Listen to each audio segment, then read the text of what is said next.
حضور کی شان پر بات کرنا اور حضور کی عظمت پر بات کرنا، اور حضور کی شان تو وراء الورا ہے، انبیاء کی تعظیم کرنا رب کو بہت پسند ہے۔ حضور نے ارشاد فرمایا جب جناب موسیٰ کو دریا میں ان کا ستون جب ڈالا گیا تو آگے فرعون کے سپاہیوں نے پکڑ لیا اور وہ لے آئے حضرت آسیہ کے پاس جو فرعون کی بیوی تھیں، یہ پہلے سے مومنہ تھیں۔ تو جب آپ کے صندوق کو کھولا گیا تو آپ چھوٹے تھے، بچے تھے، آپ ابھی تو اپنی والدہ کا دودھ پیا کرتے تھے۔ تو جب حضرت آسیہ نے دیکھا کہ اتنا خوبصورت بچہ ہے، وہ دیکھ کر کے سمجھ گئیں یہ مومنہ تھیں۔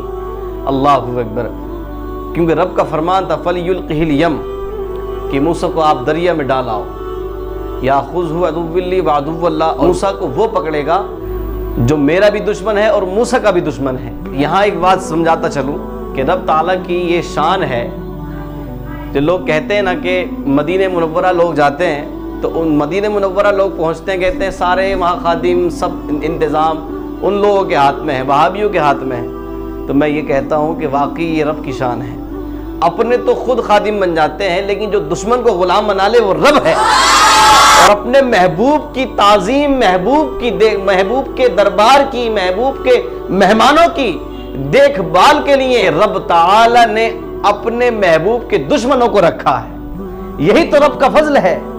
اسی لیے حضرت موسیٰ کو فرعون کے گھر بھیجا، کیونکہ فرعون کا تختہ پلٹنے والے حضرت موسیٰ علیہ نبینا ہے۔ جب اللہ کے محبوب کا کوئی دشمن بن جاتا ہے تو پھر رب تعالی وہ قدرت رکھتا ہے کہ اسی دشمن کے پاس بھیج کر اپنے بندوں کی غلامی میں لگا دیتا ہے، اپنے بندوں کی خدمت میں لگا دیتا ہے۔ یہ رب کی شان ہے۔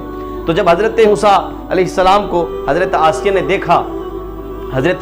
دیکھا تو یہ فرعون کے پاس لے کے گئیں، اور تو فرعون نے دیکھا تو کہا کہ یہ کس کا بچہ ہے، ہمارا تو کوئی بچہ ہے نہیں۔ تو حضرت آسیہ نے کہا کہ یہ بچہ بڑا خوبصورت ہے، بڑا اچھا ہے، تو اس کو قتل نہ کرنا۔ قرآن مجید میں یہ واقعہ موجود ہے، تو اس کو قتل نہ کرنا کیونکہ یہ میری آنکھوں کی ٹھنڈک ہے۔ اللہ اکبر۔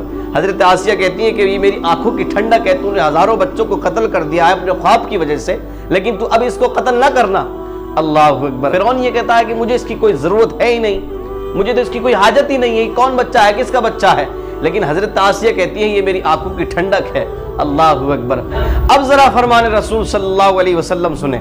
حضور نے ارشاد فرمایا والذی احلف به لو اقر فرعون بان یکون له قرۃ عین کما قرت له امراته اهداه اللہ تعالی ولکن حرمه ذلک۔ میرے حضور نے ارشاد فرمایا قسم ہے مجھے اس ذات کی، اللہ اکبر، حضور نے ارشاد فرمایا جس طرح حضرت آسیہ نے فرعون کی بیوی نے کہا کہ یہ بچہ میری آنکھوں کی ٹھنڈک ہے، اگر جواباً فرعون یہ کہہ دیتا، فرعون اپنی بیوی کے جواب میں یہ کہہ دیتا ہاں یہ بچہ میری بھی آنکھوں کی ٹھنڈک ہے، تو حضور نے ارشاد فرمایا اللہ تعالیٰ فرعون کے 400 سالہ شرک یا گناہوں کو معاف فرما کر اس کو ایمان کی دولت سے نواز دیتا۔ اللہ اکبر۔ صرف منہ سے یہ جملے نکل جاتے، اللہ کے محبوب کی تعظیم کے لیے جملے نکل جاتے، وہ جان پوچھ کے کرتا نہیں بلکہ خود سے نکل جاتے، اس کو پتا نہیں یہ نبی ہے، لیکن جب جملے نکل جاتے تو اللہ تعالیٰ اس کے تمام گناہوں کو معاف فرما کر اس کو مومن بندہ بنا دیتا۔